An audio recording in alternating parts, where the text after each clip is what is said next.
Chef frère, on va écouter ce Guillaume qui s'attaque à la CEDEAO. Il est là, bon, il pose des questions à la CEDEAO.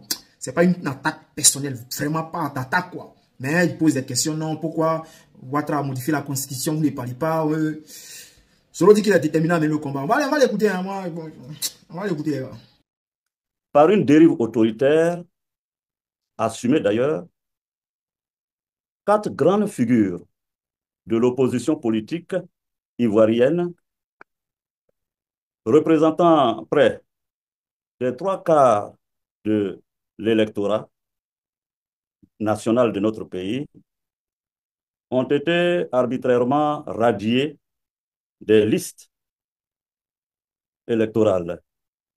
Il s'agit du président Laurent Gbagbo, de M. Charles Blé Goudé, de M. Tidjane Thiam et de moi-même. Mesdames et messieurs, peut-on réellement encore parler d'élection dans un pays où l'on choisit ses adversaires comme on choisit des figurants? Je le dis solennellement ici, je n'accepterai jamais cette exclusion, pas tant que je vivrai. Ce régime a choisi l'injustice comme méthode, l'arbitraire comme politique, la peur comme stratégie. Nous avons choisi la résistance, la dignité et la fidélité au peuple.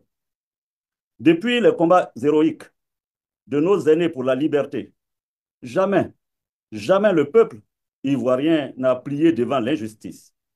Héritier de leur courage et de leur dignité, il ne saurait être question pour nous de reculer aujourd'hui devant l'arbitraire.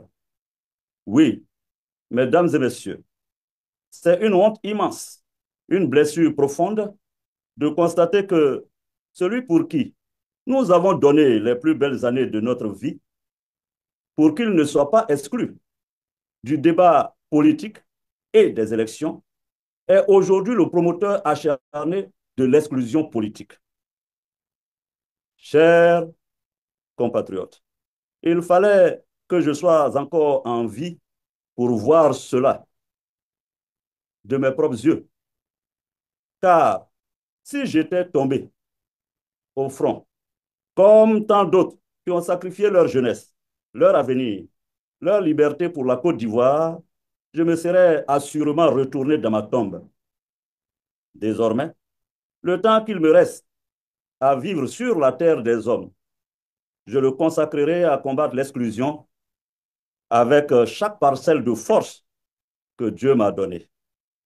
Peut-on construire la paix sur l'injustice? Peut-on bâtir la réconciliation sur l'exclusion? Peut-on prétendre à la stabilité en muselant la majorité du peuple? Non. 3 fois non. Car, comme le disait Martin Luther King, l'injustice commise quelque part est une menace pour la justice partout. Nous ne serons jamais les complices de l'injustice. Nous serons ses adversaires acharnés jusqu'à la victoire totale.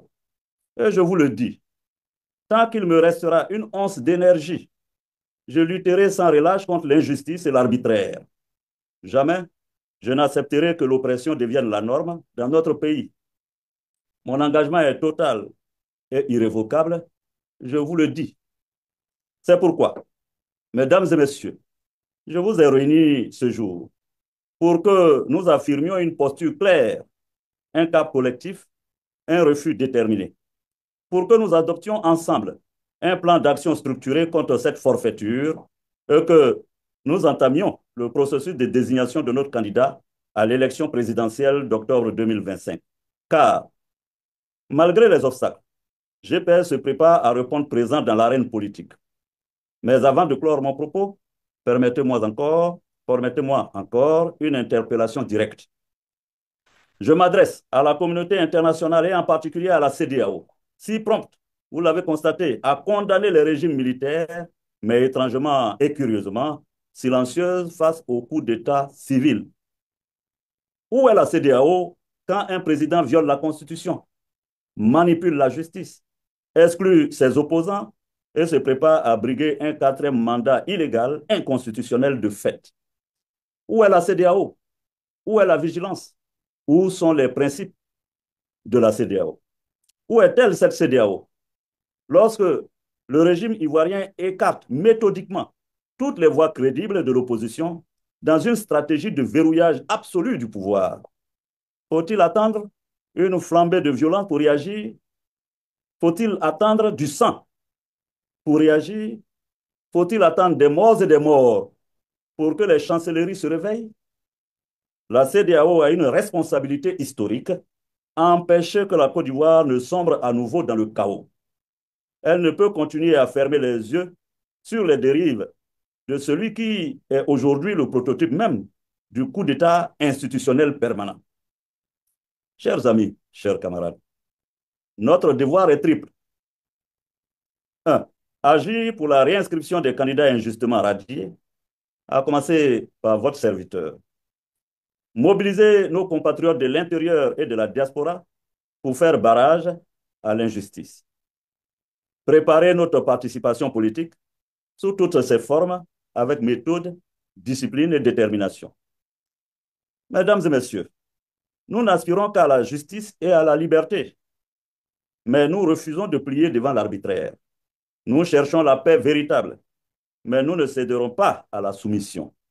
Nous voulons la réconciliation, mais pas au prix de l'humiliation. Si nous devons affronter l'injustice au prix du sacrifice, nous le ferons par fidélité à notre serment devant le peuple de Côte d'Ivoire.